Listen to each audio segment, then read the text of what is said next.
Authentique. Par la suite, on est allé dans des relations authentiques. Et finalement, on termine aujourd'hui, dans cette partie-là, une vie authentique. Christianisme authentique. Et la troisième partie, c'est une vie authentique. Et aujourd'hui, le titre du message, c'est « Pour tenir ferme les armes du croyant ». Et notre message va se situer dans Éphésiens 6, versets 10 à 13. Ça va être la base de notre message aujourd'hui. Et vous savez, cette section-là qu'on va aborder durant les aujourd'hui et la semaine prochaine, est très utilisée de plusieurs façons. Et expliquée ou même interprétée de plusieurs façons. Et qui ne donne pas toujours des bons résultats. Qui ne donne pas nécessairement toujours des bons résultats dans les situations que les gens l'apportent. Parce que c'est un sujet qui polarise beaucoup les gens. Je mentionne souvent ce terme-là, polariser les gens, c'est qu'on s'en va dans des extrêmes avec ça. Souvent, il y a des gens qui partent et s'en vont dans un côté, puis on campe dans l'autre. Et ce qui est particulier, c'est qu'au lieu d'essayer d'écouter ce que l'autre partie dit, on campe dans un point de vue en se disant, il faut être ferme dans nos décisions, moi je suis convaincu de ça, puis je reste sur mes positions. Et on n'écoute pas ce que quelqu'un d'autre a dit. Souvent, ça polarise, et cette polarisation-là sert énormément la cause du diable. Parce que pendant ce temps-là, on se chicane entre nous. On n'est pas en train de gagner des âmes au Seigneur. On n'est pas en train de propager l'Évangile. On n'est pas en train d'amener un changement dans la vie des gens. On est en train de nuire, d'une certaine façon, à ce que Dieu est en train de faire. Vous savez, la chose la plus dramatique, c'est des chrétiens qui n'agissent pas comme des chrétiens. Ils sont le pire ambassadeur. C'est comme si je travaillais pour Pepsi et que je buvais toujours du Coke. Non, c'est vrai. Comprenez? C'est comme si j'ai mon habit de Pepsi, puis je suis vendeur de Pepsi, puis je dis à tout le monde comment Pepsi est bon, mais moi, je n'en prends pas, je prends du Coke. C'est comme, mais oui, mais ça ne marche pas. Tu crées plus de confusion que tu amènes d'éclaircissement.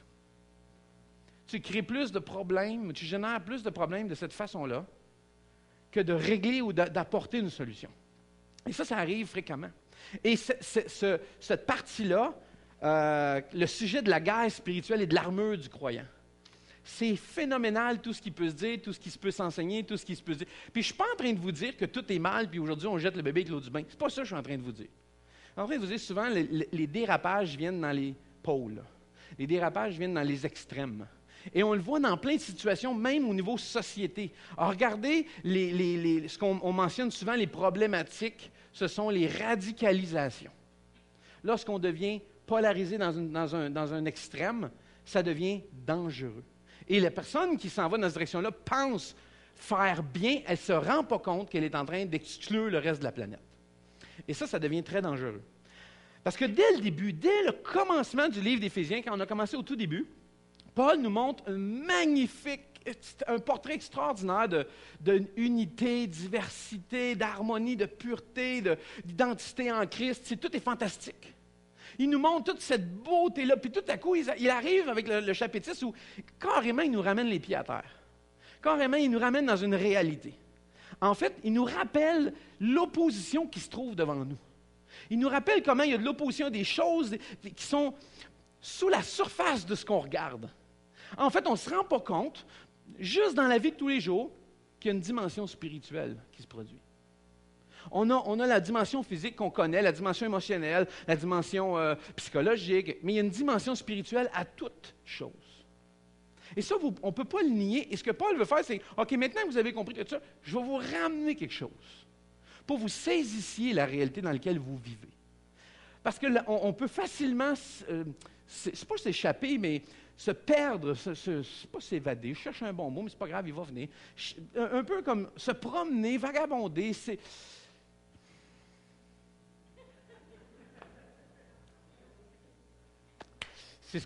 vous avez compris ce que je voulais dire? Speechless, c'est comme parfait. J'ai pas besoin de rien dire. En fait, la bataille fait rage dans le monde spirituel qui se trouve exactement devant nos yeux. Et c'est pas parce qu'on n'entend pas des bombes passer au-dessus de nos têtes ou des balles siffler aux côtés de nous autres qu'on n'est pas dans une guerre. Et ça, c'est une réalité. Et ce que Paul veut faire, c'est nous ramener à cette image-là ou à cette position-là, de dire, vous êtes dans un combat perpétuel. La vie, ce n'est pas une croisière. On a l'impression que les gens... Tu sais, j'écoute du monde des fois, j'ai l'impression que la vie, pour eux autres, c'est une destination. Ils sont arrivés en quelque part. Ils profitent de « Ah oui, on profite de ça ». La vie, c'est un pèlerinage. La vie, c'est un passage. Nous sommes dans un couloir, nous sommes dans une réalité qui nous mène vers autre chose. Et ça, on ne peut pas l'oublier, c'est ce que Paul veut ramener. Il dit, mais il ne faut pas t'oublier que ça ne se finit pas ici.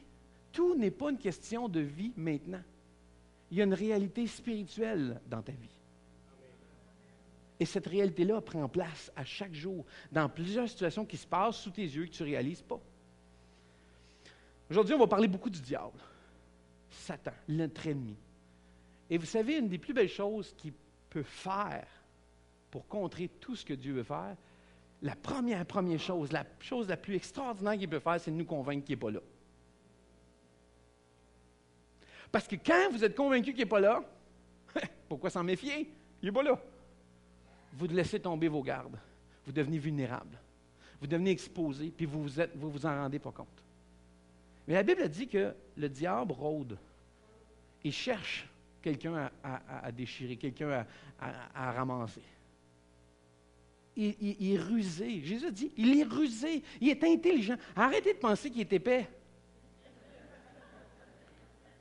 Il n'est pas épais, il n'est pas con. Si on arrive à croire ça, encore là, génial. Si vous réussissez à faire convaincre quelqu'un que vous êtes un fou, vous êtes stupide, ils vont pas oublier ce qu'il fait, de faire ça, c'est un fou, c'est pas grave. Mais si vous réalisez à quel point il est intelligent et rusé, vous allez vous guetter, vous allez faire attention à ce qui se passe. Vous allez faire attention où vous mettez les pieds. Vous allez porter attention à ce qui se passe. Et là, on va arriver, et c'est pour ça que je vous amène cette image-là, de dire, il ne faut pas vous tomber dans des polarisations. Ça, il faut faire attention à ça. Et ça, c'est le point. Le diable, il ne se cache pas derrière tous les buissons que vous rencontrez sur votre chemin dans votre rue, OK? Juste que vous compreniez. Pourquoi je dis ça, c'est qu'il y a plein de situations, il y a plein de choses, il y a plein d'événements qui ne sont pas le diable qui les fait dans votre vie. Première chose, il y a le péché dans notre vie. Jésus a dit le péché. Le péché a emmené quoi? A emmené plein de problématiques dans l'être humain.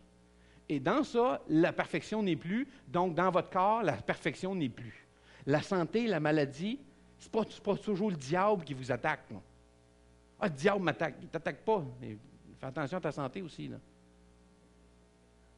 La polarisation des choses est l'élément qui est souvent le plus dangereux. Les extrêmes. Parce que quand vous faites ça, vous ne vous méfiez plus, vous ne faites plus attention de l'autre côté. Vous pensez juste à un point. Et ça, c'est mettre tous ses œufs dans le même panier. C'est de juste regarder un point de vue puis de ne pas se soucier du reste. Ça, c'est très dangereux. Très dangereux. Donc, comme je l'ai dit, même si on ne réalise pas que les bombes se promènent, Satan, le diable vous a dans le collimateur. Il étudie vos gestes, il regarde. En fait, il est familier avec votre background. Il connaît votre parcours de vie. Il l'a regardé. C'est comme si on ne réalise pas qu'il connaît les faiblesses de l'être humain. Il connaît les vulnérabilités. Il connaît les détours dans ta vie où il peut tendre un piège, puis il sait que tu vas probablement tomber dedans. Si tu ne fais pas attention, c'est ce qui va arriver. Il sait ça. Et nous, on fait comme, c'est pas grave. C'est pas grave. C'est ta vie spirituelle qui est en jeu, là. C'est pas juste physiquement, comme c'est pas grave. Parce qu'on a juste tendance à mesurer notre désobéissance ou le péché dans notre vie de façon physique. Comme si c'était qu'une notion physique. Ah, ben je ne ferai pas ça parce que je peux me faire prendre. C'est pas rien que ça. Il y a un pendant spirituel dans tout ça, là. Tu deviens vulnérable aux attaques de l'ennemi.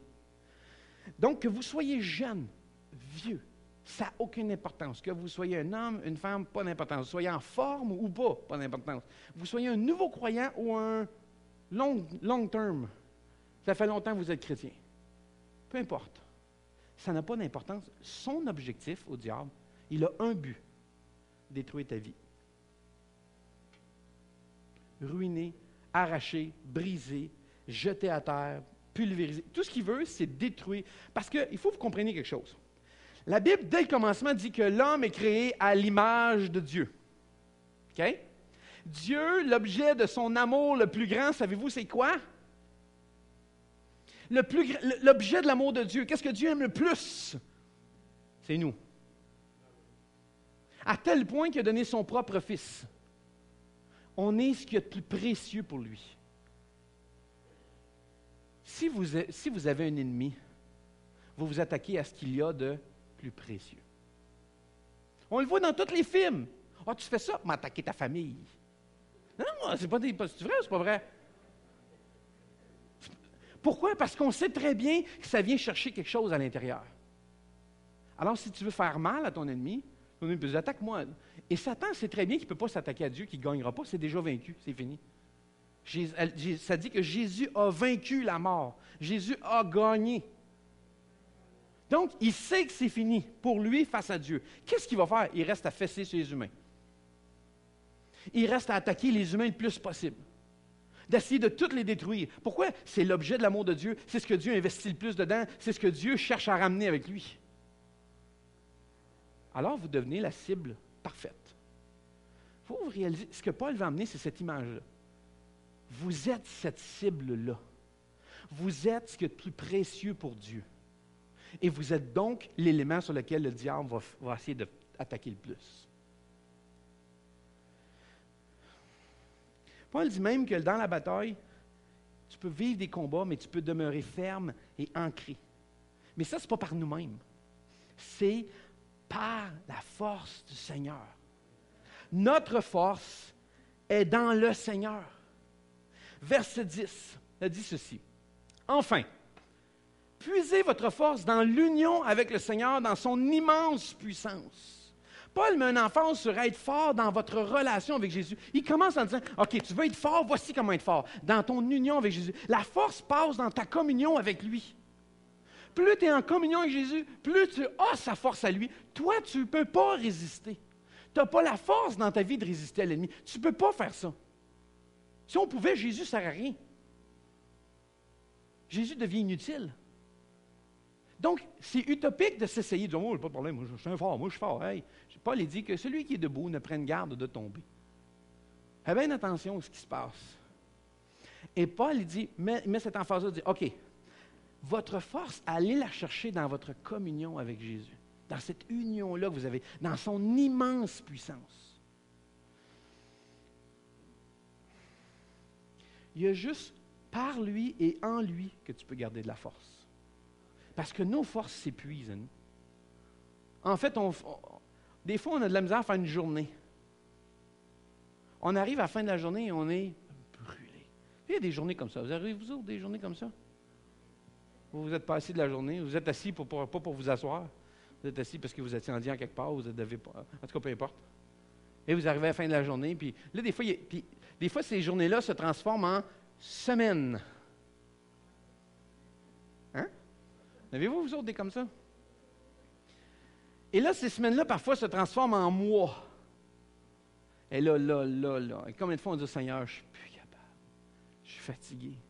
Je suis épuisé.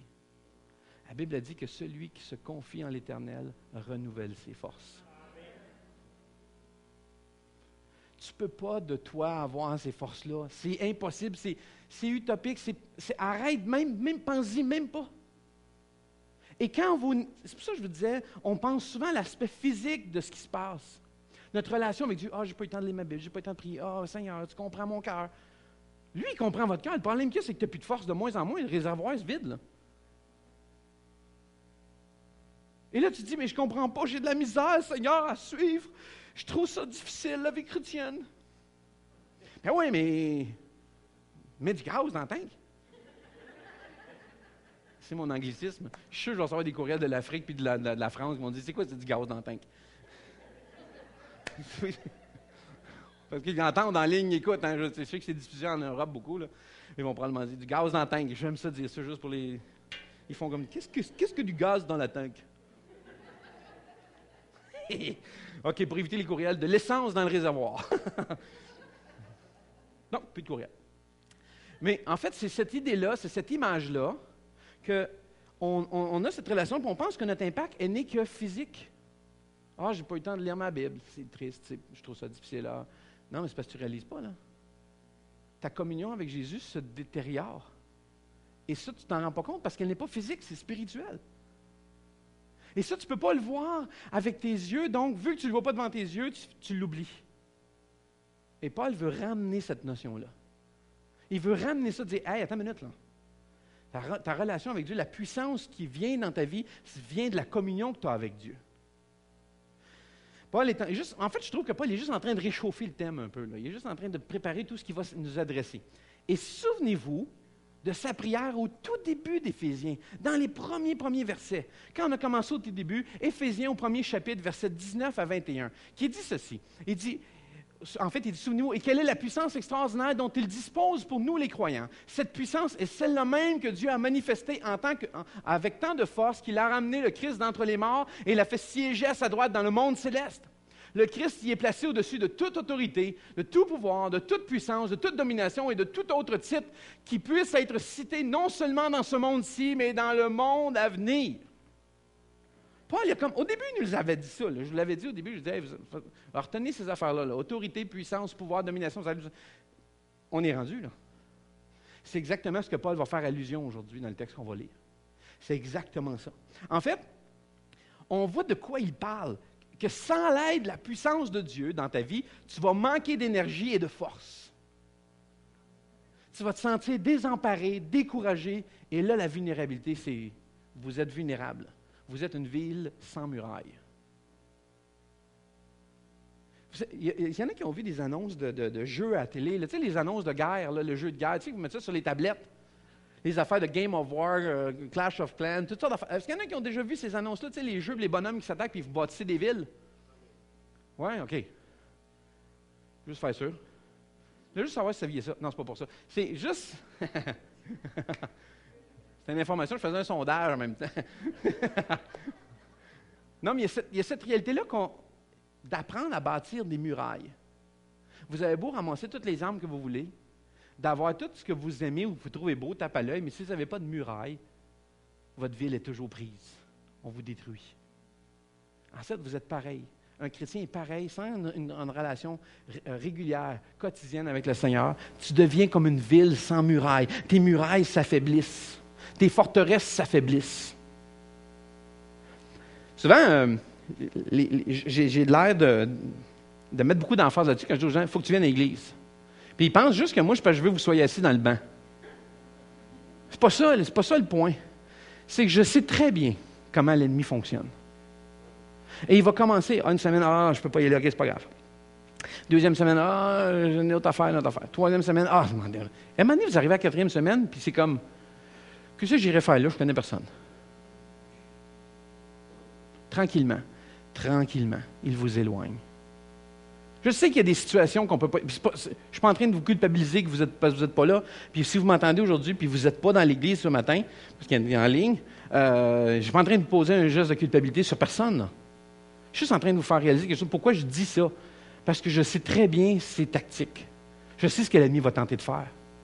Et on va essayer de justifier nos comportements par plein de raisonnements. Ouais, mais tu sais, il y a ça. Ouais, mais il y a ça. Et tranquillement, quand vous voulez tuer quelqu'un, vous ne lui donnez pas un verre de cyanure. Il ne boira jamais ça. Une goutte. Si je vous disais, regarde, j'ai une bouteille d'eau ici, qui est extraordinaire. C'est marqué eau pure à 100%. Si c'était écrit eau pure à 98%, je la boirais-tu? 98%? C'est quoi le 2%? Hein? Vous ne poseriez pas la même question, ça? 2% de quoi? C'est pas grave, 2%. Pas grave. Si je passe ma journée à boire ça, mes journées à boire de l'eau comme ça, à 98%, il est possible que ça devienne grave. Mais on le fait dans notre monde spirituel. C'est pas grave. Quand on prend les choses et on les met dans la vie de tous les jours, on se dit, ça n'a pas d'allure. Je suis fidèle à ma femme à 98%. Wow, c'est bon, t'es bon. C'est bon. 2%, c'est pas grave, ça. Vous trouvez ça drôle? Ben oui, mais mettez ça dans le monde spirituel, dans votre vie, relation avec Dieu, là. Je suis fidèle à Jésus à 98%. Si je suis fidèle à ma femme à 98%, est-ce que je suis fidèle? C'est vous qui l'avez dit, là. Il juste posé une question. Vous avez répondu. Si je suis fidèle à Jésus à 95-98%, est-ce que je suis fidèle à Jésus? C'est pour ça que je dis ça. C'est pour ça que je parle comme ça. Nous, il faut réaliser qu'on a cet espoir et cette force en Jésus. Et elle ne vient qu'en Jésus. All right? OK. Maintenant, notre protection pour ça, notre protection est dans l'armure de Dieu. Et on s'en va dans cette direction-là. Le verset 11, ça dit, « Prenez sur vous toutes les armes que Dieu fournit, afin de pouvoir tenir bon contre les ruses du diable. » Il continue son appel à prendre des armes. Puis là, je vais sauter le verset 12 pour aller au verset 13, parce que je vais les mettre ensemble. Verset 13. « C'est pourquoi saisissez maintenant toutes les armes de Dieu. Ainsi, quand viendra le jour mauvais, vous pourrez résister à l'adversaire, et après avoir combattu jusqu'à la fin, vous tiendrez encore fermement votre position. » Ça veut dire, ping, encore dans la bataille, puis quand la bataille est finie, tu vas être encore ferme dans ta position. Ça veut dire que tu as les pieds ancrés à bon endroit. Ta vie spirituelle chrétienne est ancrée à la bonne place. C'est ça que ça veut dire. Maintenant, toutes les armes, on va en parler dans le prochain message. Toute la description des armes, parce que c'est exactement par la suite, dans quelques versets, c'est exactement ce qu'à partir du verset 14, Paul va apporter cette nomenclature, cette description-là de toute l'armure du chrétien, puis on va s'attaquer à ça la semaine prochaine. Mais aujourd'hui, juste réaliser qu'on combat une guerre spirituelle. La seule manière d'avoir des armes qui peuvent nous protéger et de résister à riposter, c'est de réaliser qu'ils sont spirituels. Parce que si on se bat, on doit combattre contre une bactérie, il est très possible que vous allez utiliser des affaires comme la pénicilline.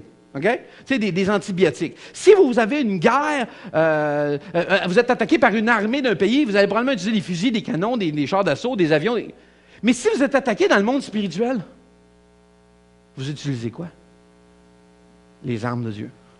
Les armes, prenez sur vous toutes les armes que Dieu fournit. Dieu a dit, j'ai tout l'équipement, moi. Parce qu'on pourrait dire, oh, il y a une guerre spirituelle, je vais aller me cacher, le diable va me courir après. Vite, cachons-nous. Dieu dit, hey, le grand, j'ai tout fourni les armes pour te battre. Oh, moi, me battre, je ne veux pas me battre. Hey, il va falloir que tu résistes, tu n'as pas le choix, il va t'attaquer, il va te courir après. Et il ne vous lâchera pas, là. Il ne fera pas comme, oh non, il est rendu trop loin. Il ne fera pas ça, là. Il n'y a pas de genre, je vais me sauver assez loin de lui qu'il va me lâcher tranquille. Ou de dire, moi, je ne fais rien au diable, il ne me fait rien. Ce n'est pas parce que vous faites quelque chose au diable. C'est que vous êtes un enfant de Dieu. Ce n'est pas ce que vous faites, c'est qui vous êtes le problème. Vous représentez Dieu. La Bible dit, vous êtes à l'image de Dieu. Il vous regarde, puis il voit Dieu, puis ça le fatigue. Il vous regarde, il voit Dieu, puis il se dit, les autres, je peux les attaquer. Et Dieu dit, OK, écoute, moi j'ai gagné le combat, j'ai toute la puissance, toute la victoire, c'est ce que Paul a dit au début, j'ai tout ce qu'il faut pour tenir le coup, j'ai toute la... Passe, viens chercher les armes, viens chercher ce que j'ai préparé pour toi. Et là, Dieu, c'est qui le premier? Et là, on est comme, oh, Seigneur, oui, merci Seigneur de me protéger. Oui, mais j'ai des armes prêtes pour toi. J'ai tout ce qu'il faut pour résister. Oui, Seigneur, merci, merci, tu es tellement bon. Tu es grand, tu es merveilleux, Seigneur, tu es glorieux. Toi, toute la majesté est à toi. Oui. Et? Qu'est-ce que tu vas faire? Qu'est-ce que j'ai dit au début? J'ai pensé que je vous ai parlé un petit peu de la notion de la volonté de Dieu. En fait, connaître la volonté de Dieu, c'est une chose. Faire la volonté de Dieu, c'est une autre chose. C'est pareil. Je peux connaître les armes de Dieu, je les connais toutes par cœur. Je n'ai pas demandé de connaître par cœur la liste. Lequel tu utilises? Je ne sais pas comment ça marche. Moi, je ne sais pas comment ça marche. C'est ce qu'on va faire aujourd'hui. On va regarder quelques affaires ensemble. On n'a pas besoin de se sauver en courant. Jésus est notre victoire. Jésus a dit, moi, j'ai gagné. Et si tu te mets en moi, dans ta relation avec moi, il ne peut rien contre toi. Si tu restes en moi. C'est vrai que l'ennemi cherche à faire des ravages. Regardez bien 1 Pierre 5, 8. Il dit, soyez bien éveillés, lucides, car votre ennemi, le diable, rôde comme un lion rugissant, il y a beaucoup de rugissants, cherchant quelqu'un à dévorer. Wow! Il est en train de donner un avertissement. Je vais vous réaliser, le diable rôde comme un lion rugissant. Il fait beaucoup de bruit. Vous trouvez ça drôle? S'il y avait un vrai lion ici, je ne suis pas sûr que vous auriez la même réaction. Je pense qu'il y a du monde. Les sorties sont où maintenant? Vous auriez. Oui, mais on aurait peur. À raison d'ailleurs. C'est très normal, OK? Juge personne. C'est sûr. Écoute, Pierre est en train d'avoir ça en disant soyez bien éveillés, soyez lucides, allumez-vous, là, OK? Allume la lumière. Souvenez-vous de celle-là? Allume la lumière. Sois réveillé, sois éveillé, lucide, car ton ennemi, le diable, cherche quelqu'un à dévorer. Il cherche quelqu'un qui est vulnérable. Et la vulnérabilité vient de plusieurs situations, plusieurs façons. On va regarder ça dans quelques instants. Jacques 4,7 dit ceci, mais on peut résister au diable. Soumettez-vous donc à Dieu, résistez au diable et il fuira loin de vous. Vous n'avez pas besoin de vous enfuir, lui va fuir. Ah, ça c'est intéressant. Vous n'avez pas besoin de courir, vous sauver. Lui va se sauver de vous. Comment? On revient à notre sens de qu'est-ce que soumettez-vous. On revient à ce que je vous ai expliqué par rapport à la soumission. Être sous l'autorité de quelqu'un. Soumettez-vous à Dieu. Ça veut dire faites ce que Dieu vous demande de faire. On revient à faire la volonté de Dieu.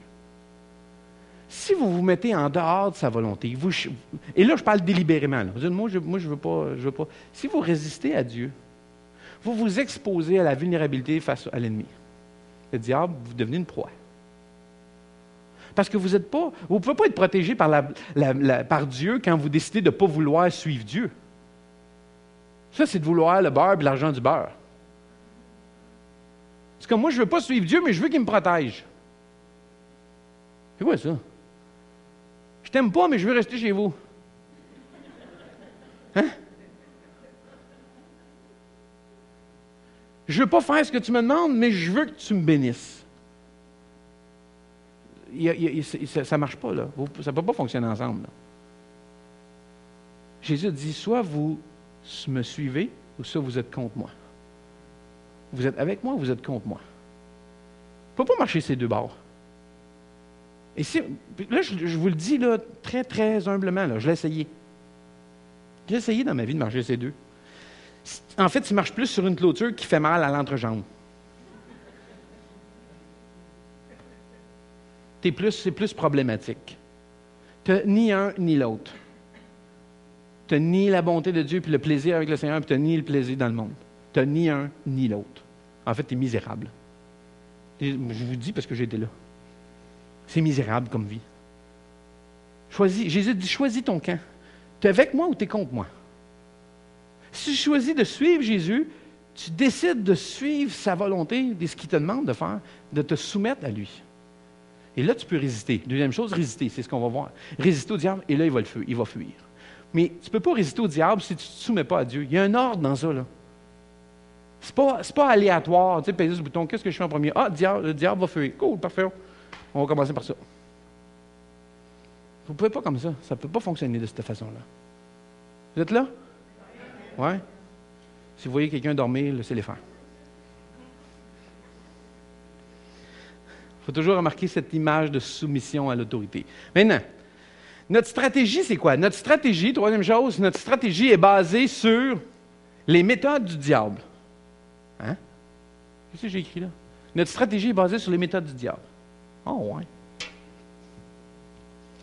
Oui, c'est bien ça.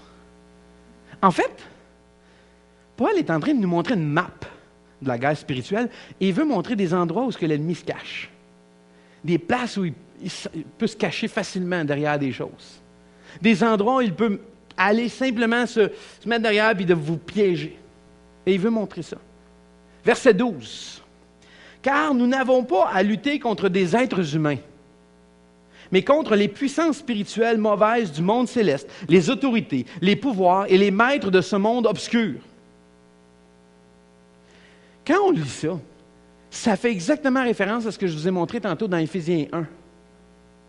Dans la prière, de faire utiliser la puissance que Dieu a, parce que Jésus a vaincu la puissance spirituelle, la mauvaise de ce monde, les autorités, les pouvoirs, les maîtres du monde obscur. Jésus a vaincu ça. Alors, tu peux pas te battre sans passer par Jésus. Et moi, ce que j'aime là-dedans, c'est qu'on n'a pas à lutter contre des êtres humains. Parce que souvent, notre cible, c'est des gens. Ah, lui, il n'est pas correct. Ah, lui, il ne suit pas le Seigneur. Ah, lui, c'est le diable.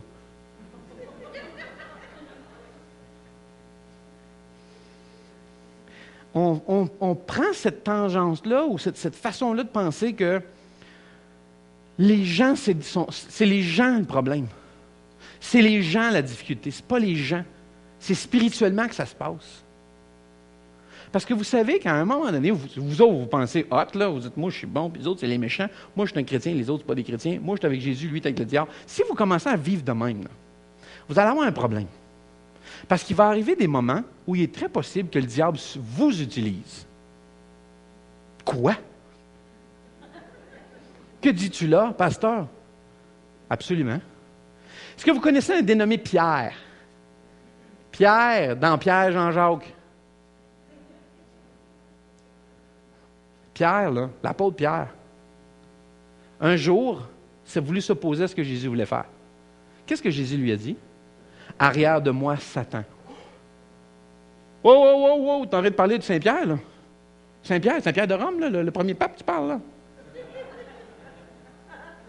Tu parles de Pierre, lui, là? Oh, oui, je parle de Pierre, lui, là. Pierre, là, quand tout le monde a canonisé, Satan l'a utilisé.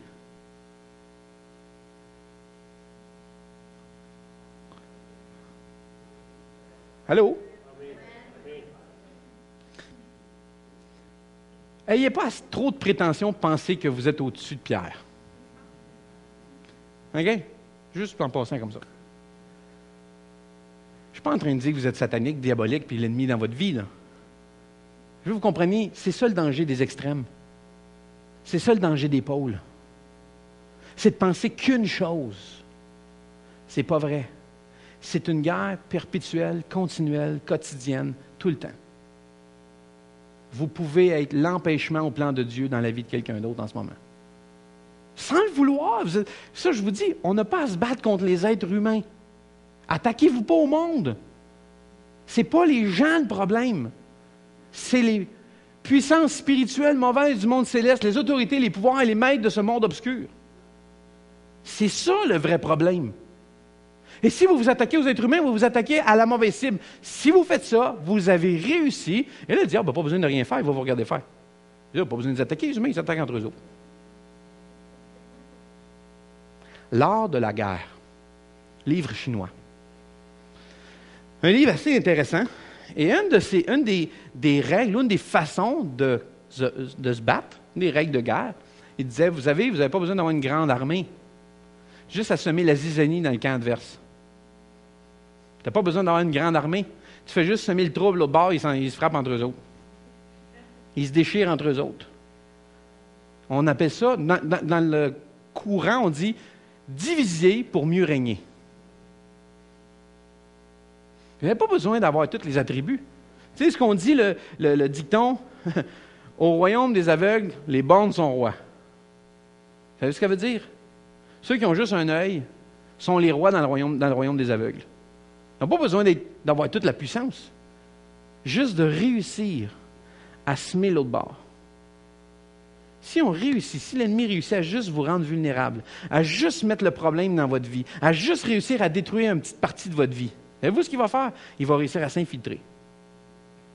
Et là, il va vous regarder vous détruire vous-même. Ça va être de l'autodestruction. Et là, on pourrait dire, l'ennemi m'attaque, il ne t'attaque pas. C'est une conséquence. C'est une suite normale. Pourquoi est-ce que tu as abandonné ta communion avec Dieu? Pourquoi tu as abandonné ta relation avec Dieu? Pourquoi tu as mis ça en péril, cette relation-là? Tu l'as laissé aller. Vous savez, il y a deux façons de détruire une maison. Mettre un bulldozer dedans ou pas s'en occuper.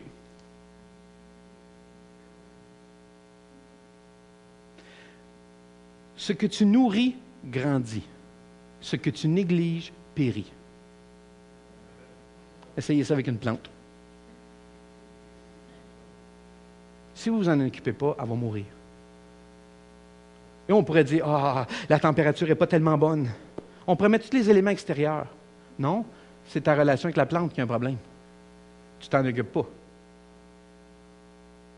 Et on peut mettre ça là. Vous pouvez le transposer à un animal de compagnie. Vous pouvez le transposer à une relation parent-enfant. Vous pouvez le transposer à une relation de couple, au travail. Vous pouvez le mettre n'importe où. Ce que tu nourris grandit. Ce que tu négliges périt. Ma relation avec Dieu, moi je fais des blagues, mais c'est pas drôle. Souvent je dis cette phrase-là dans mon bureau et les gens disent « Hey, tu te sens loin de Dieu? Devine qui s'est éloigné. » Dieu ne fuit pas, Dieu ne nous quitte pas, Dieu ne nous laisse pas aller. C'est nous qui délaissons les choses. C'est nous qui arrêtons de s'en occuper. C'est nous qui ne mettons pas ça en priorité parce qu'on se dit, mais on ne le voit pas, ce qu'on ne voit pas, ça va pas mal. Ah, pas vrai ça. C'est utopique de penser que je vais m'en sortir. Ça ressemble à Samson, comme les autres fois, je vais m'en sortir. Je vais m'en sortir comme les autres fois. Et la Bible dit, il ne savait pas que l'Éternel s'était retiré de lui. On peut penser. Vous savez, quand on lit ça, ce texte-là, j'ai lu quelque chose de super intéressant. Un hôpital psychiatrique qui a mis au point un test inhabituel pour déterminer quand leurs patients étaient prêts à retourner dans le monde. Et je trouvais ça tellement bon. Ils ont apporté des candidats qui sont prêts à retourner dans une pièce avec un robinet, une espèce de champleur, un robinet de hausse, genre, qui dégouttait sur le plancher. Juste qui dégouttait. Et l'eau coulait. Et ils ont donné aux patients une mop, une vadrouille. Puis, ils ont dit d'éponger l'eau, de ramasser l'eau. Si le patient avait assez de sens pour éteindre le robinet avant de ramasser l'eau, il est prêt. S'il continue à mopper, puis il moppe, il n'est pas prêt à sortir. Il a encore besoin d'aide. Qu'est-ce que je veux dire? C'est que souvent, on agit comme ça dans la vie chrétienne. On trouve ça drôle, mais en tant que vie chrétien, on agit comme ça. Au lieu d'aller à la source pour régler le problème, on éponge. On utilise, pas des artifices, mais des choses qui semblent couvrir le tout. Au lieu d'aller fermer le robinet. J'ai laissé un accès à une vulnérabilité dans ma vie. L'ennemi peut l'utiliser, il peut utiliser. J'ai laissé ça ouvert, mais je passe la mop. Dieu, j'ai besoin de ta grâce aujourd'hui. J'ai besoin de ton pardon. Tu as besoin de fermer le robinet. C'est ça que tu as besoin. Et ça fait très pratico-pratique. Vous savez, moi, on prend la Bible et on me rend ça dans la vie de toujours. Ferme le robinet. Ça, c'est comme, vous faites le ménage dans votre maison, il y a toujours du sable, des feuilles, je trouve ça fatigant, vous ramassez, passez à la balayeuse, ferme les fenêtres puis les portes. Ça va beaucoup t'aider. Mais on agit parfois comme ça dans notre vie. On laisse plein de choses ouvertes, puis on passe la mop, on passe la balayeuse, puis on se dit, mais comment ça, c'est toujours ça? Moi, ça, j'y arrive pas, moi. Je ne réussis pas à grandir. Je ne réussis pas à garder ma maison propre. Je ne réussis pas à garder ça en bon état. Et là, il arrive un gars comme moi qui fait fermer la porte. Et de dire, ah, ça manque de spiritualité, pasteur. Ah, ouais. Moi, je trouve pas. Moi, je trouve ça simple. Pas toujours facile. Je dis tout le temps ça. C'est simple ce que Dieu nous demande. Parfois très difficile à faire, à mettre en application. Et ça, il le sait, ça. Mais c'est simple ce que Dieu dit. C'est sûr que si tu laisses le robinet ouvert et tu passes toujours la mop, ça fait beau quand tu passes la mop. Mais ça ne règle pas le problème. Ça n'avance pas. Chaque chrétien, face au monde dans lequel il vit, a un balai, le balai de la vérité qui est donné et qu'on doit utiliser. Que Dieu nous donne d'utiliser à tous les jours. Mais ferme le robinet, l'amour du bon Dieu. Ferme le robinet. Laisse pas la vulnérabilité, laisse pas les portes ouvertes, laisse pas des situations qui te rendent vulnérable ouvertes. Je rencontre des gens, pasteur, je dis, ils me disent, ah, pasteur, est-ce que tu penses qu'on devrait faire ça ou faire ça? Moi, je lui dis, non, c'est pas une bonne chose. Ah, ouais, mais, tu sais, nous, dans notre situation, c'est différent. Écoute, c'est un conseil, tu m'as demandé, je te donne un conseil. Assume les conséquences de ton choix. Si tu laisses la porte ouverte à ce que Dieu dit de fermer la porte, vis avec la conséquence. Blâme pas le diable, blâme pas Dieu. T'en es responsable du robinet ouvert. T'en es responsable de la porte ouverte, les fenêtres ouvertes. Vous savez, les fois où je me suis planté dans ma vie, c'est moi qui s'est planté. En fait, le diable met des pièges, puis à un moment donné, on fait « Ah, ouais, ah non, j'ai été piégé. » Et là, on fait « Ah, le diable, Seigneur, aide-moi, libère-moi, le diable m'a attaqué. » Non, mais c'est parce que tu as marché dedans. C'était tentant. Ah, c'était beau ça. Tu t'es pas rendu compte, mon grand, que tu as tombé dedans. Tu t'en es même pas rendu compte. Tranquillement, Dieu t'a... C'est comme si, à toutes les fois, on peut retracer ça. On peut retracer un manque dans notre relation avec Dieu. À toutes les fois où on a dérapé, où on s'est planté, où on a commis des erreurs graves, on peut retracer juste avant comment on a négligé notre relation avec Dieu. Comment on a pris pour acquis des choses avec Dieu. Comment on pensait qu'on était meilleur qu'on l'est en réalité. On pensait que les forces venaient de nous autres, qu'on était assez forts pour résister. Et on ne se rendait pas compte que c'est Dieu qui nous donne cette force-là. On ne le réalisait pas. Et on se fait ramasser. Et là, on blâme Dieu qui ne nous a pas sauvés, qui ne nous a pas protégés. On blâme le diable pour nous avoir attaqués, mais jamais on se regarde dans le miroir pour se dire « Hey bébé, c'est toi le grand. C'est ta faute. C'est ta responsabilité. » C'est trop facile de blâmer. Ça revient à Adam et Ève au début. C'est pas ma faute, Dieu, c'est le diable qui m'a fait faire ça. Comment ça, c'est le diable qui t'a fait faire ça? Dieu, il est allé voir Adam et Ève, il lui a dit, c'est vous autres qui avez fait ça. Ah, c'est pas de ma faute. Adam, c'est pas. C'est la femme que tu m'as donnée. C'est sa faute à elle. C'est la faute de la femme. La femme s'en va, Dieu s'en va la femme. Hey, c'est pas ma faute, c'est le serpent. C'est le jeu du blâme. Et on fait ça dans la vie chrétienne. On blâme plein de choses. Pas toujours Dieu ou le diable, les circonstances, les éléments, les autres. C'est la faute des autres. Les autres ne sont pas occupés de nous. Les autres n'ont pas fait ce qu'ils devaient faire. Paul est en train de ramener ça, de dire non, c'est toi qui dois prendre les larmes de Dieu. C'est toi qui dois s'équiper. C'est toi le soldat. C'est pas les autres. Parce qu'on a l'impression que j'ai pas besoin de prendre les armes, tout le monde autour de moi va les prendre, ils vont me protéger. Non, c'est pas comme ça fonctionne. Parce que demain que tu marches seul, puis que tu te ramasses dans une ruelle où ce que le diable t'attend avec un piège, tu vas tomber dedans, tu vas faire « Oh non, pourquoi encore?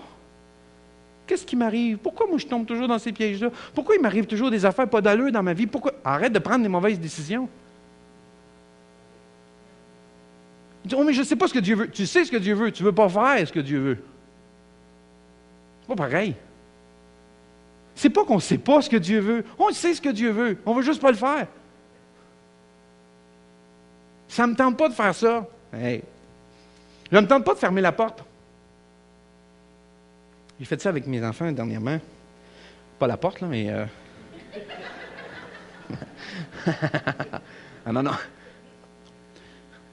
Je lavais le linge, puis il me disait « Ah, t'as pas lavé mon linge? » Ah non.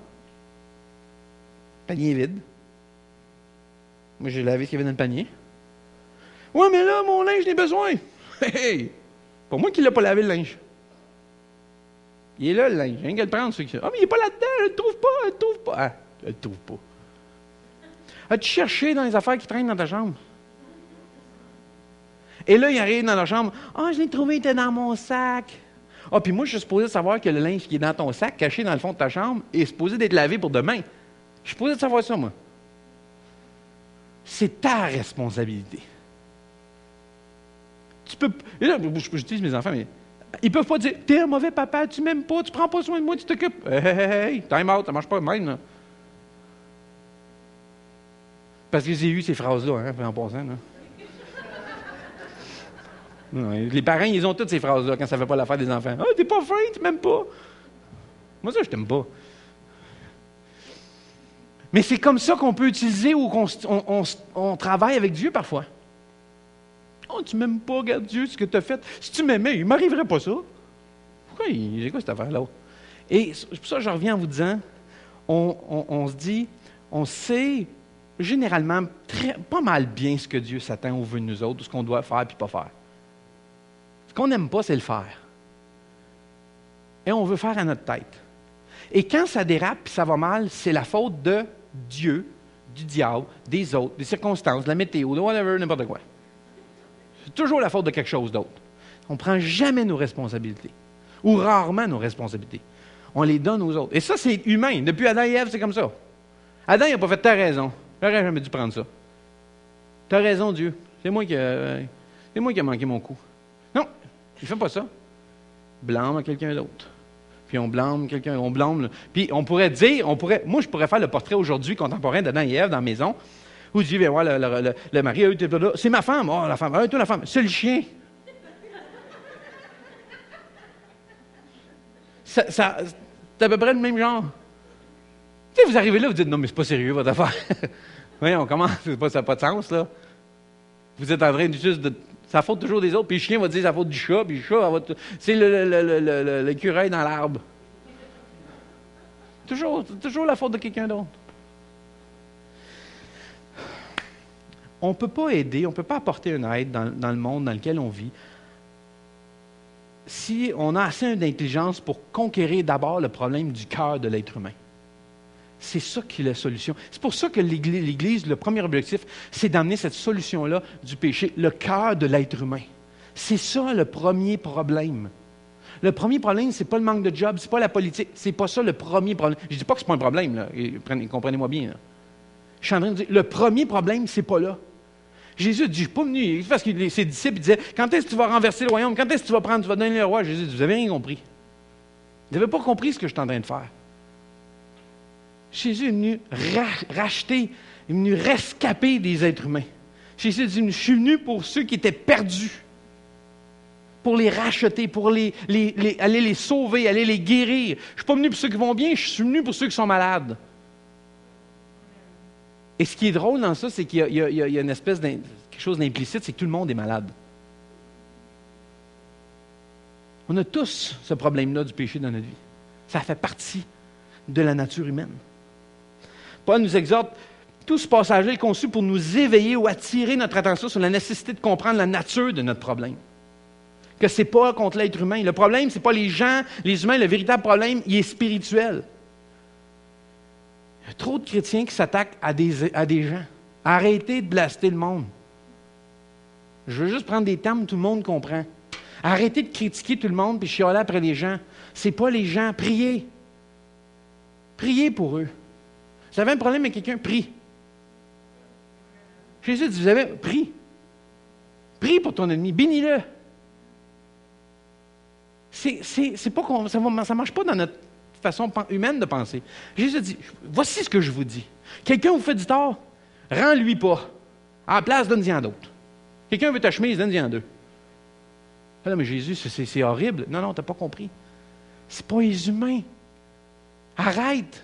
Le problème, il est spirituel. Vous ne pouvez pas vous attaquer aux humains. Lâchez-les. C'est pourquoi le reste de la Bible va dire, aimez-vous les uns les autres, pardonnez-vous les uns les autres, exhortez-vous les uns les autres, et non pas frappez-vous les uns les autres. C'est pas ça qu'il dit. Comprenez le sens. Parce que tout le reste du Nouveau Testament va vous emmener dans la même direction. Les autres, tu dois les aimer, pas les battre. Pas les haïr. Pas les détruire. Pendant que vous faites ça, le diable n'a pas besoin de le faire. Vous le faites pour lui. Alors, vous ne réalisez pas, mais vous devenez un instrument pour détruire la vie de quelqu'un d'autre. Jésus dit, détruisez pas, bâtissez. Édifiez les autres, encouragez les autres. C'est différent. C'est pas, hey, lui, il n'est pas correct, on va fesser dessus solide. Lui, on va le ramasser. Non, c'est pas ça qui est demandé. Si quelqu'un fait une erreur, oui, montre-lui son erreur, corrige-la, fais attention à ça, fais pas telle chose, fais attention à telle... C'est correct, ça. Mais vous n'êtes pas commencer à les frapper et à les mettre sur un poster sur le mur et dire, voilà la cible. Voici l'ennemi public. On met des gens dans nos blacklists. Ah, cette personne-là n'est plus capable. Ça se peut qu'humainement, vous ne soyez plus capable. Demande au Seigneur qui t'aide. Parce que lui est capable. C'est drôle, lui est capable de l'aimer. Oh, mais lui est Dieu. Oui, c'est ça, mais il veut que tu aimes comme lui. Oh, ben là. Vraiment? Vraiment. Jésus dit, je vous ai donné un exemple. Aimez-vous comme moi je vous ai aimé. Vous allez voir que toutes choses vont prendre leur place. Et là, tout à coup, vous allez voir que la guerre spirituelle prend une dimension totalement différente que celle « Je te combats au nom de Jésus ». Un instant, là, commence par fermer les portes. Et vous allez voir qu'il y a une des sources qui vient les plus grandes, je vais en parler dans quelques instants. Vous savez, le diable, on ne peut pas le toucher, le voir, le sentir, mais il nous attaque de manière difficile à détecter. Puis il y a plusieurs forces et puissances des ténèbres pour nous attaquer. Il y a juste plein d'affaires. Puisqu'on ne le voit pas toujours venir, on doit regarder certaines de les méthodes. C'est pour ça que j'ai dit nos stratégies sont basées sur les méthodes du diable. Si je reviens au verset 11, j'ai le verset 11. Regardez bien ça. Prenez sur vous toutes les armes que Dieu fournit afin de pouvoir tenir bon contre les ruses. Et le mot ruse qui est là, en grec, c'est le mot méthodia. On peut le savoir? Méthodia. Méthode, moyen de séduction, tromperie, habileté, tricherie, fraude, artifice. En fait, vous pouvez rentrer ça. Pour tenir bon contre les tricheries, contre les séductions, contre les choses qui peuvent... Les miroirs, tu sais, les illusions. Je ne suis pas là.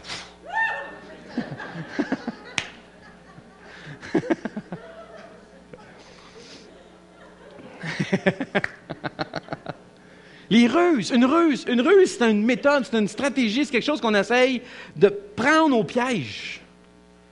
Il n'y en a pas juste une. 2 Corinthiens 2, versets 10 et 11 disent « Mais à présent, celui à qui vous accordez la grâce peut aussi être aussi assuré de la mienne. Et si je pardonne ce qu'il m'appartient de pardonner, je le fais comme représentant du Christ et en sa présence, par amour pour vous. Car il ne faut pas que ce soit Satan qui prenne l'avantage de la situation et qui finalement, par ses ruses, remporte la victoire. Nous ne connaissons que trop bien ses manœuvres et ses desseins. » Voici un exemple de méthode. Le mot qui est là, j'ai quelques mots en grec pour vous, avantage. Le mot avantage qui est là, c'est le mot pléonsekteo, qui veut dire gagner ou perdre avantage d'un autre, duper, user de fraude. Donc, c'est prendre avantage. En fait, encore là, on a le sens de tromperie. C'est une porte ouverte pour la défaite. Plus loin, Paul utilise un autre mot à la fin du texte. Le mot manœuvre et dessein, c'est un seul mot en grec. Le mot manœuvre, c'est noéma. C'est une perception mentale, une pensée. Une pensée. Vous savez que le plus grand combat se passe dans vos pensées. C'est là qu'il attaque. Cette idée de jouer avec la pensée, Paul va mettre en garde de ne pas être ignorant de ce fait-là que le diable attaque particulièrement par la pensée. Il va chercher à s'infiltrer. Il va tirer avantage de n'importe quelle situation en utilisant n'importe quelle méthode qui passe sous la main. Il va chercher ça. Que ce soit des conflits personnels non résolus, une rancune, une amertume qui vous ronge à l'intérieur, c'est le genre de choses qu'il va utiliser. Rancune, manque de pardon, amertume, ce sont des choses que l'ennemi va s'agripper dessus. Ce sont le robinet ouvert. La porte ouverte. L'Épître aux Hébreux dira « Veillez à ce que personne ne se prive de la grâce de Dieu. » Pour quelle raison? Pour pas qu'il pousse des racines d'amertume. Et que quand elles poussent, elles produisent des rejetons. C'est-à-dire, si on se prive de la grâce de Dieu, d'utiliser le pardon, de faire le pardon envers les autres, on se prive de ça. Savez-vous ce qui se passe? Ça crée une racine d'amertume en nous. On commence à garder quelque chose.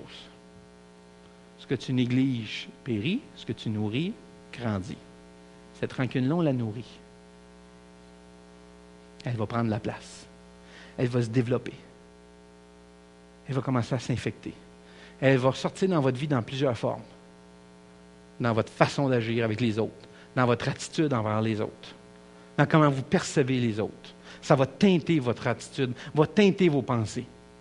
Et vous venez d'ouvrir des portes dans votre vie. Le vent rentre, la poussière rentre, les feuilles rentrent, les commandements. On se dit, je ne comprends pas, Seigneur, pourtant, je suis correct envers toi. Peut-être que Dieu vous a souvent pointé et dit, je veux que tu pardonnes telle chose. Je veux que tu demandes pardon à telle chose, ou je veux que tu pardonnes telle personne. Puis Dieu vous l'a pointé et dit, Seigneur, je ne suis pas capable. Ça, c'est exactement dire, Seigneur, je sais ce que tu veux, mais je ne veux pas le faire. C'est ça que ça veut dire. Vous êtes exposé, vous devenez vulnérable. Oh, comment ça fait que l'ennemi m'attaque? Ah, mais c'est parce que tu laisses les portes ouvertes. Comment ça fait qu'il y a des voleurs chez moi? Je ne comprends pas. Ah, mais ferme les portes, barre les portes. Ferme. Si tu laisses ça ouvert toutes les nuits, puis tu n'es pas dans la maison, là, ou tous les jours. Là. Maintenant, il y a quelqu'un qui va dire, mais il n'y a personne qui vit là. Ouais. Il n'y a personne dans la maison, on va prendre ce qu'on veut. Et on vous revenez, vous dites, comment ça se fait, je me suis fait voler? Seigneur, je me sens attaqué. L'ennemi m'attaque. Ferme le robinet. Ferme la fenêtre. Ferme la porte dans ta vie. Ferme l'opportunité qu'il a d'entrer et de venir briser des choses dans ta vie. Mais on ne veut pas ça. C'est pas ça qu'on veut. On veut que Dieu fasse le ménage. On veut que Dieu règle le problème, mais on n'est pas, nous, prêts à faire ce qu'il faut faire. Nous, on ne veut pas. Non. Dieu est assez puissant, il va le faire. Dieu est un Dieu de puissance. Dieu est un Dieu de grandeur. Dieu est merveilleux. Dieu fait des miracles. Oui, arrête, là. Ferme la porte. Je sais que j'ai de l'air souvent comme trop pragmatique. Mais pour moi, la vie est pragmatique. Pour moi, la vie, c'est la vie de tous les jours. Il y a un jour, une dame qui vient voir un pasteur, puis elle lui dit, elle a eu un accident en reculant, elle a frappé un poteau. Et en reculant, elle ne sait pas ce qui lui arrive, ça vient voir le pasteur. Pasteur, je voudrais comprendre, je ne sais pas ce que Dieu essaie de me montrer. En reculant, j'ai frappé un poteau, je ne sais pas ce que Dieu veut me montrer. Et lui, il a dit quelque chose, je l'aime ce gars-là. Alors, regarde quand tu recules.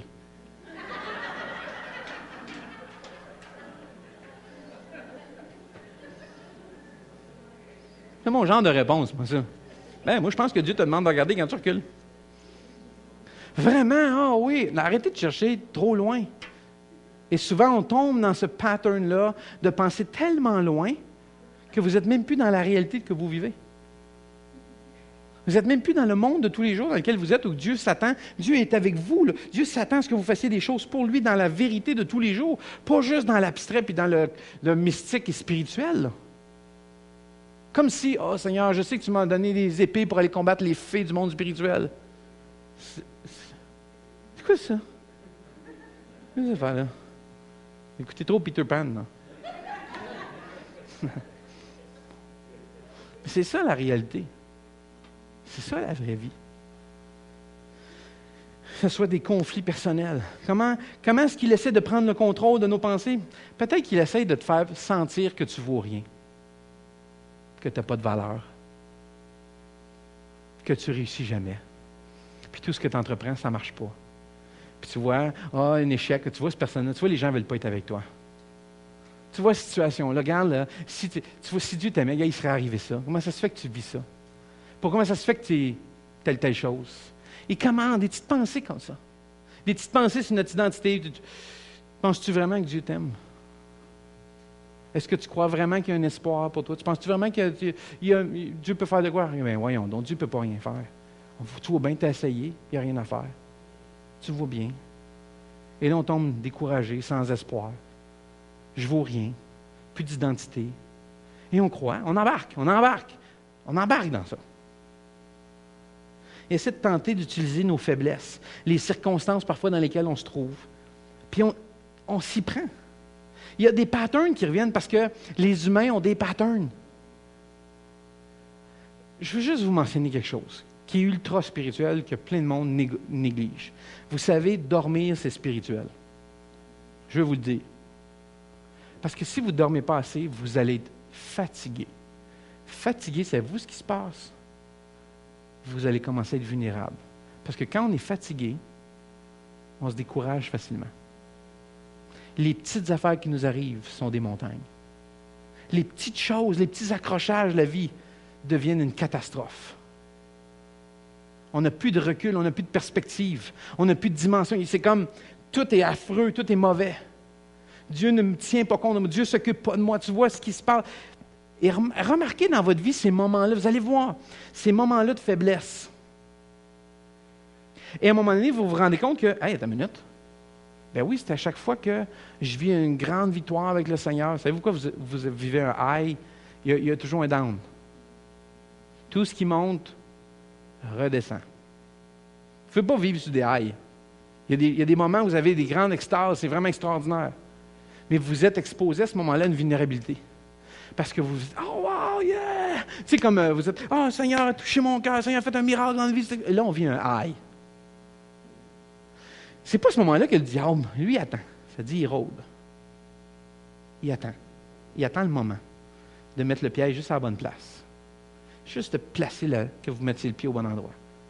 Et si vous ne faites pas attention, vous ne vous préoccupez pas de votre relation avec le Seigneur, de garder les armes qu'on va voir dans la semaine prochaine, de garder les armes, de dire, Seigneur, je me confie en toi, j'ai besoin de ta force. Ce n'est pas avec moi que ça se produit, c'est toi qui fais ces choses-là.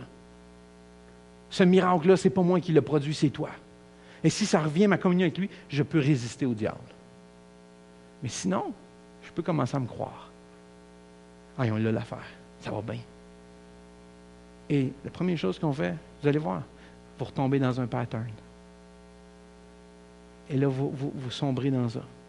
Et vous pensez tout à coup que vous ne valez pas rien. Ou que ce que Dieu veut de vous, c'est finalement Dieu s'est trompé, Dieu ne m'aime pas vraiment, ou Dieu ne m'utilise pas tant que ça, ou si Dieu m'aimait.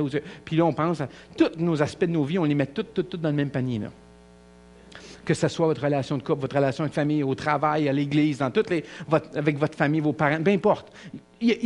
Ces petites pensées-là, il réussit à les mettre ensemble, pow! Et là, vous tombez dans le panneau. Faites attention aux portes qui sont ouvertes. Restez pas vulnérables.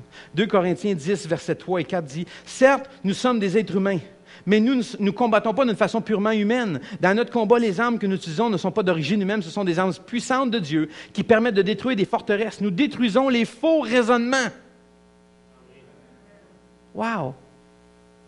Paul est en train de dire, ça commence ici, là. C'est pour ça qu'il dit, le combat qu'on mène, ce n'est pas contre des humains. C'est contre ces autorités-là, ces principautés dans le royaume des ténèbres, royaume obscur, où l'ennemi cherche à mettre un enfant. Et tant et aussi longtemps que tu dis qu'il n'est pas là, il y a le beau jeu. C'est la même chose. Faire à croire que tu n'existes pas, c'est la meilleure tactique pour te cacher. Ben oui, il n'est pas là. Il ne peut pas être lui. Pourtant, la Bible est claire sur ça. Comment on se prépare? On ne peut pas combattre dans un monde spirituel avec des méthodes humaines. C'est ça que ça veut dire. Puis une des plus puissantes armes dans la... C'est quoi, une des plus puissantes armes qu'il nous dit? C'est la parole de Dieu. Parce qu'elle est non seulement défensive, mais elle est offensive. C'est la seule arme qui est offensive. C'est la seule arme qui non seulement résiste aux coups, mais peut donner des coups. Quand je dis aux gens, arrêtez de frapper sur le monde avec ça, c'est pas contre les humains qu'on doit se battre. Arrêtez d'attaquer du monde avec votre Bible, s'il vous plaît. La Bible est ça. Ça a l'air de ça, des fois. Et les gens ils ont l'air de ça avec leur Bible. C'est comme ils attaquent le monde, ça dit ça, puis là, c'est... Hey, good. Wow. Non, la Bible n'est pas ça. C'est pas ça l'idée. Frappez pas sur le monde. La Bible a dit, c'est pas contre les êtres humains qu'il faut se battre. Priez pour eux. Priez pour les gens. Attaquez pas le monde. Priez pour eux. Oh, lui, là. Priez donc pour lui. Vous allez voir que c'est dur de parler d'aider quelqu'un quand vous ne priez pas. C'est vrai. Témoin. Oh, ouais, moi, j'ai testé. Je le teste tout le temps. Dieu dit ça, moi, le tester. Oui, c'est vrai. Puis Dieu dit, mettez-moi l'épreuve. Testez-moi. Ah, ouais, vas-y. Try me. Ah oui, je le fais. Ça marche. Il a raison. C'est dur d'aider quelqu'un quand tu pries pas. Très difficile. Parce que vous commencez à voir son point de vue. Vous commencez à voir qu'est-ce que Dieu pense de cette personne-là. Comment Dieu la voit. Comment Dieu l'aime. Comment Dieu a à cœur sa santé. Comment Dieu a à cœur sa situation. Vous ne commencez pas à mépriser puis à juger. Vous commencez à être compatissant. Vous commencez à avoir de l'amour pour ces gens-là. Ça vous dites, c'est difficile, ça ne peut pas rester de même. Il faut que je les aide. Il faut que je fasse quelque chose. Il faut que je sois là, Seigneur, utilise-moi. La Bible est comme ça. Jésus a repoussé le diable au désert avec la Bible. Il a toujours répondu avec la Bible.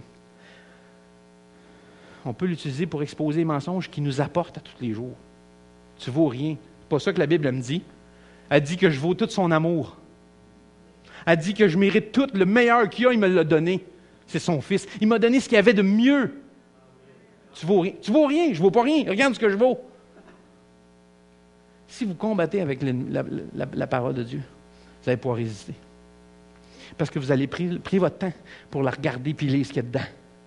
Puis elle va vous nourrir quotidiennement. Quotidiennement. Paul dit que les armes de Dieu sont puissantes pour détruire les forteresses. Cette image-là, tirée dans des récits bibliques de l'Ancien, des combats là, de forteresses. Dans notre guerre spirituelle, on doit détruire ce genre de forteresse-là. Puis Paul nous indique que la Bible peut détruire les forteresses. Regardez, verset 5 de 2 Corinthiens 10, verset 5 dit « Oui, nous renversons les raisonnements et les arguments sophistiqués qui se dressent prétentieusement en rempart contre la véritable connaissance de Dieu. Faisant prisonnière toute pensée, rebelle, tu sais, Dieu m'aime pas de...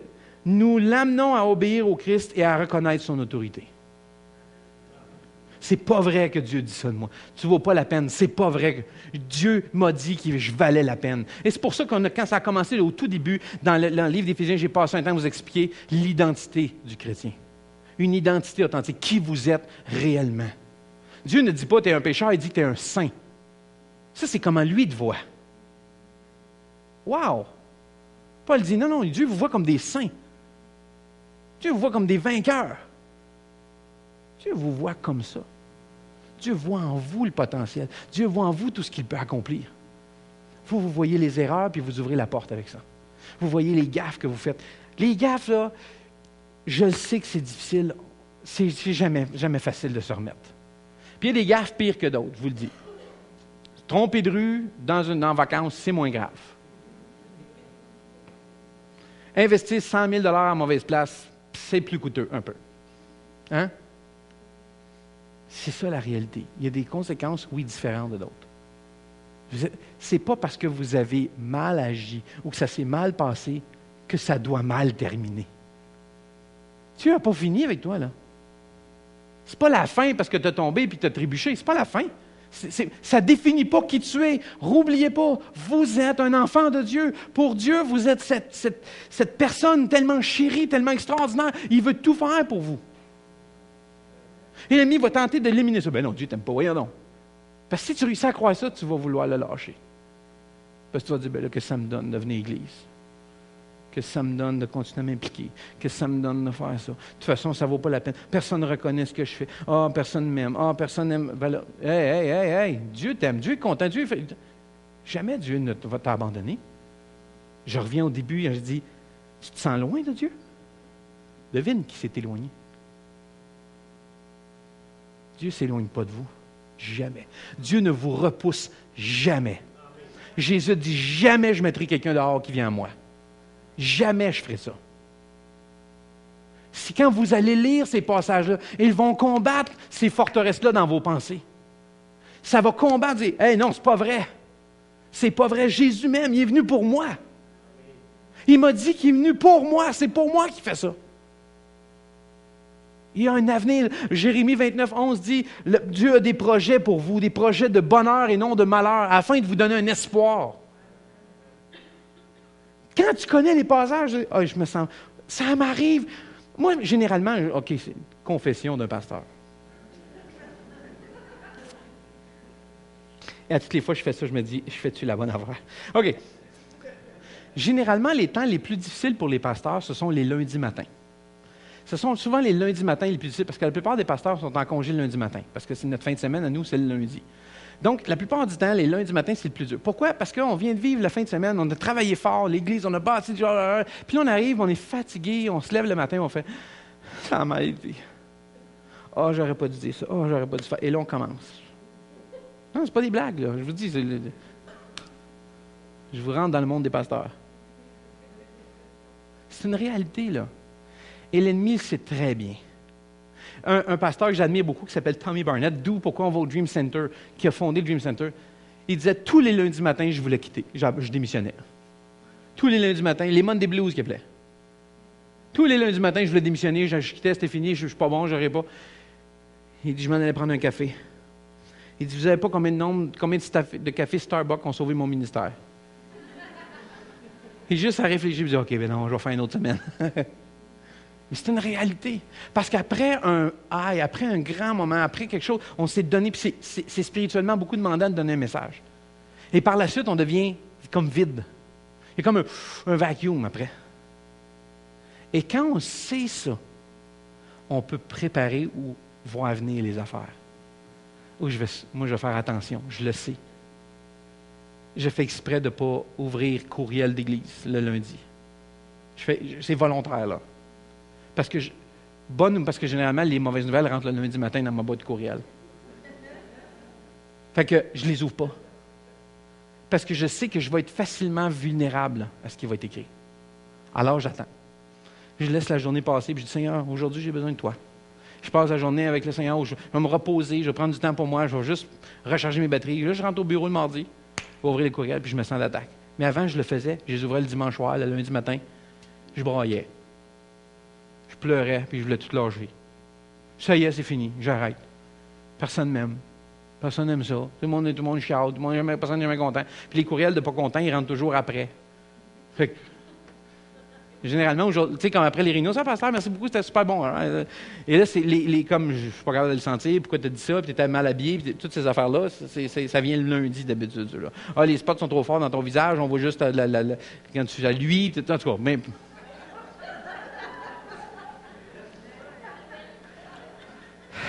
Vous n'avez pas idée de ce qu'on peut entendre, ce qu'on peut lire. Je m'écarte. Écoute, ça n'a pas de bon sens, je suis rendu trop loin dans mon affaire et moi, je ne suis pas supposé d'être là. OK. Je reviens à mes affaires. Faux raisonnement. La confrontation au raisonnement humain. La Bible va trancher entre la réalité et la fiction, entre la vérité et le mensonge, entre la vie et la mort. Elle va apporter ça. Elle va dire, non, écoute pas ça. C'est pas vrai ce qu'il est en train de te dire là. Laisse pas cette fenêtre-là ouverte dans ta vie. Laisse pas l'ennemi prendre cette situation-là. Laisse-le pas prendre l'avantage. On connaît ses méthodes, on connaît ses ruses. Tu sais qu'il va essayer de rentrer dans ta vie et essayer de détruire des morceaux. Tu le sais, là, tu es averti. Là. Un homme averti, il en vaut deux. Maintenant que tu le sais, tu peux te préparer en conséquence. De dire, il va me frapper. Je sais qu'il va me frapper. Et là, je ne dis pas ça en pitié puis en extra. Oh, pauvre toi. Non, je sais que dès tout à l'heure, puis ce soir, puis demain, il va frapper. Il va essayer de faire quelque chose. S'il peut juste me décourager, si cette semaine, il avait réussi lundi à dire j'arrête, je démissionne, je n'aurais pas partagé ça aujourd'hui. Et il aurait probablement fait son affaire. J'aurais dit c'est fini, moi, je ne veux plus rien savoir. Il aurait réussi. Il s'essaye continuellement, mais il le fait avec tout le monde. Pas juste avec moi. Il le fait avec chaque chrétien. Il va essayer d'attaquer. Il va essayer de détruire. La parole de Dieu est puissante pour détruire ces méthodes qu'il utilise. Ces genres de pensées-là, au moment où il t'arrive, il dit « Mais c'est pas de ta faute. Tu n'étais pas responsable de ça. Oh, tes parents t'ont élevé comme ça. Tu te compares aux autres. Quand tu te compares, tu n'es pas si pire que ça, finalement. Tu fais mieux que bien d'autres. » Et là, on fait comme, c'est vrai, ça, hein? On embarque. Ah, c'est bon ton affaire. Tu sais, il y a un pasteur, je me souviens d'une histoire, un pasteur qui disait, il y a une dame après l'église, il me dit, pasteur, votre message était très bon ce matin. Il dit, je sais, le diable me l'a déjà dit. Parce qu'il sait. Il sait qu'en ce moment, je le dérange. Ça le fatigue, là. Parce que je suis en train de fesser dessus. Là. J'ai pris une grosse cible, je dis, regardez, voici tout ce qu'il fait. En fait, je mets une lumière dessus, je suis en train d'exposer des affaires. Je sais qu'il ne me laissera pas partir de même. Là. Il ne va pas faire, ah non, il a fait ça. Il m'a déjoué. Ah non, il a gagné. Il ne va pas faire ça, là. Il n'abandonne pas de même. Il n'abandonnera pas. Mais il va utiliser toutes ces choses-là. C'était pas de ta faute. Tu n'es pas responsable dans ça. Tes parents t'ont élevé comme ça. Ou, comme je vous disais, on se compare. Hey, tu vois, moi, je ne suis pas de même. Les autres sont bien pires. Moi, je suis quand même mieux, là. Vous avez un plancher parfait pour déraper. Parce que vous croyez, vous pensez que c'est vous qui l'avez l'affaire. Quand en fait, Dieu fait des choses en vous. Paul dit, si c'est moi qui vis, ce n'est plus moi qui vis, c'est Christ qui vit en moi. Et ce qui se passe, c'est par la puissance de Dieu dans ma vie. Si je prêche aujourd'hui, ce n'est pas par ma force, ce n'est pas par ma puissance, ce n'est pas par mon intelligence. C'est Dieu qui met ça, pas moi. Et c'est son esprit qui parle à votre cœur aujourd'hui. C'est ça qui parle aujourd'hui. Ce que vous sentez, ce n'est pas moi là, qui vous parle. Là. C'est le Saint-Esprit qui est en train de parler à votre cœur.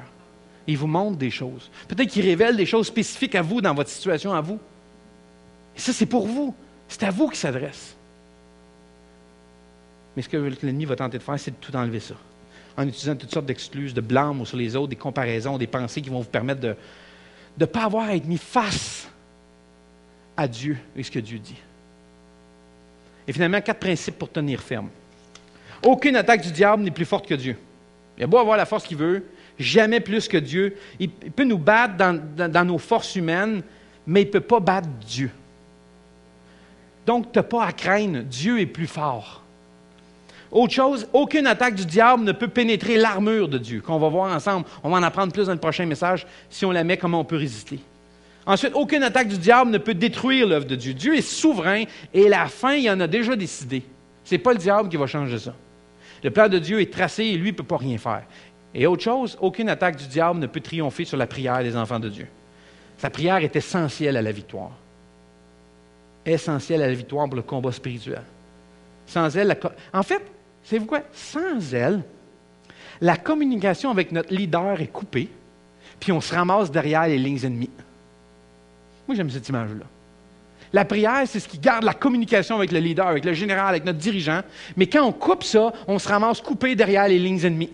Et là, on se sent isolé, attaqué. On est pris dans une trappe.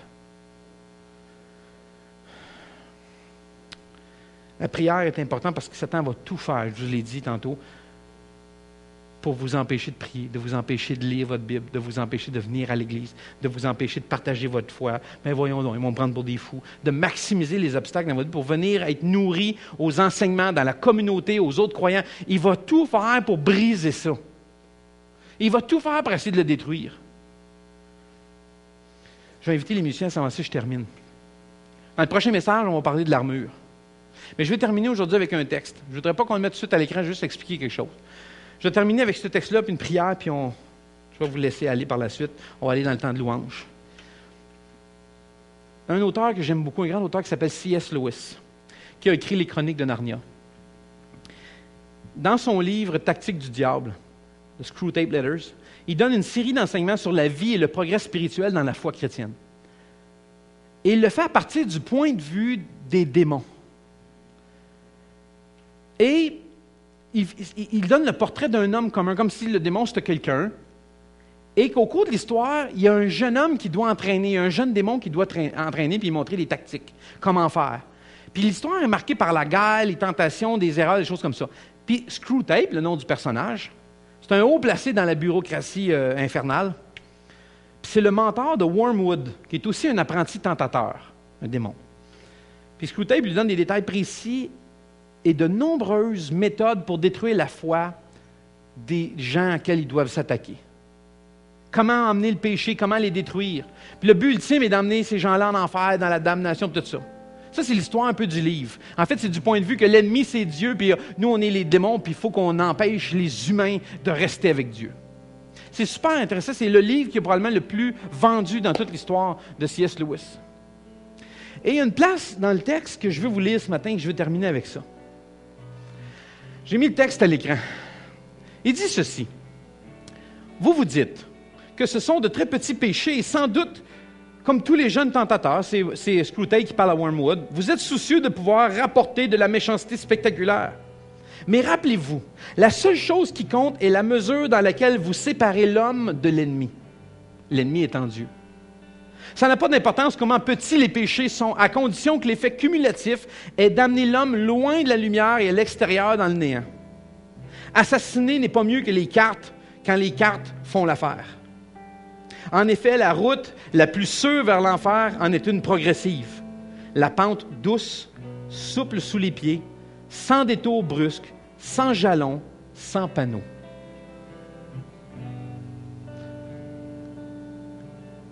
L'ennemi va toujours chercher à utiliser les tactiques ici et là. Et ce que je voulais faire aujourd'hui, c'est vous exposer qu'il y a des méthodes, il y a des ruses, il y a des façons, il y a des choses qui veulent tirer avantage dans votre vie. Et lorsqu'on prêche le pardon, lorsqu'on prêche l'amour, lorsqu'on prêche l'enseignement sur l'assiduité, toutes ces affaires-là, ça a une perspective spirituelle. C'est pas juste physique. Si je ne pardonne pas, ben là, c'est son problème. Non. Tu t'exposes. Tu gardes le robinet ouvert. Tu laisses couler l'eau dans ta maison. Ou tu laisses la porte ouverte ou la fenêtre ouverte, peu importe l'image que vous voulez garder. Tu la laisses ouverte dans ta vie. Et tout ce que tu essaies de faire, c'est de faire du ménage. En rendant son beau, dire, ma vie spirituelle, Seigneur, je veux marcher avec toi. Ferme la porte, ferme le robinet, ferme cette situation-là, règle cette histoire-là.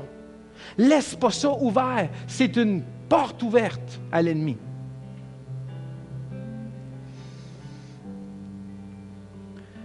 Ce matin, je vais juste vous inviter à vous lever ensemble. Dans quelques instants, on va juste chanter. On va louer le Seigneur. Et je vais vous montrer quelque chose de bien particulier. Vous savez, la louange, lorsqu'on chante à Dieu, c'est exactement une arme contre le diable. Parce que vous êtes en train de vous rappeler comment Dieu est grand, comment Dieu est bon, ce que Dieu fait. Vous êtes en train de chanter, de déclarer ces choses-là. La louange, c'est pas juste chanter des chants parce que Dieu aime la musique. C'est pas ça. Dieu, c'est pas juste un amateur de musique. Ce qu'il désire, c'est recevoir la gloire, l'honneur et la louange qui lui est due. Mais quand nous, on le fait, nous, on se rappelle, on se souvient, nous, ça revient dans nos pensées, ça nous nourrit de dire, c'est vrai que Dieu est grand, c'est vrai que Dieu est bon, c'est vrai que Dieu est merveilleux, c'est sa puissance, c'est son souffle dans ma vie, c'est son amour dans ma vie. La louange apporte ça. Elle nourrit notre âme, elle nourrit notre cœur, nourrit nos pensées. Vous ne pouvez pas juste lire, fermer votre Bible, continuer. Je vais juste prendre une prière ce matin et par la suite, on va juste louer et prendre le temps de remercier Dieu pour Jésus, ce qu'il a fait. Et que c'est par sa force, par son amour, par sa grâce, par sa miséricorde, par sa puissance à lui que nous pouvons avancer et tenir ferme. Père, tu connais nos pensées, toutes nos pensées. Et tu connais aussi, Seigneur, les ruses et les plans du diable. Seigneur, je te prie de montrer à chacun s'il y a quelque chose qui apporte une distance entre toi et nous, une façon que la porte est ouverte ou que la fenêtre est ouverte, s'il y a un robinet qui est ouvert. Seigneur, je te prie de montrer à chacun s'il y a une situation dans leur vie en ce moment qui est en train de permettre à l'ennemi de les détruire. Seigneur, c'est peut-être quelque chose qui semble insignifiant, petit, qui n'est peut-être pas une grande portée, où on a l'impression que ça n'a pas une grande portée. Peut-être que c'est quelque chose qui semble peut-être même bien ou bon en quelque part. Mais Seigneur, ce que je te prie, c'est de nous montrer à rester focus sur toi, garder notre concentration, garder les yeux sur toi, garder le regard que sur toi, Seigneur. Parce qu'on peut facilement tomber dans le panneau. On peut facilement tomber, Seigneur, à glisser tranquillement dans nos pensées et commencer à croire ce que le diable ou juste nos propres pensées commencent à rentrer dans nos têtes et on finit par simplement croire ça puis plus croire ce que toi tu dis, plus se souvenir ce que toi tu es en train de dire, plus se rappeler ce que tu dis de nous, Seigneur. Je te prie, Seigneur, que tu puisses donner un focus dans nos pensées, que ça puisse nous garder près de toi. Parce que l'objectif, Seigneur, de peu importe ce qu'on discute, de peu importe ce qu'on apprend, de peu importe ce qu'on lit, Seigneur, l'objectif, c'est la relation avec toi. Et je te prie, Père, que ce qui a été dit aujourd'hui, que tu puisses, par ton Saint-Esprit, utiliser ces paroles-là, les rappeler à chacun dans les moments de difficulté, dans les moments de vulnérabilité, dans les moments d'attaque, les moments où ils se sentiront découragés, désemparés. Je te prie, Seigneur, de leur rappeler à quel point tu les aimes. Ils sont importants pour toi. Tu as donné le meilleur que tu avais. Tu as donné ton Fils, Seigneur, que tu as des plans de bonheur, Seigneur, non de malheur, pour donner un avenir. Je te prie, Père, que ces paroles-là reviennent, que ton esprit les ramène aux pensées de chacun. Et de ne pas laisser ces pensées-là de noir, obscur, de difficulté, de découragement prendre la place, mais de s'en débarrasser. Et je te prie que ce matin, nous puissions simplement élever ton nom et te louer pour qui tu es. Au nom de Jésus. Amen. Alléluia, Jésus. Alléluia, Seigneur.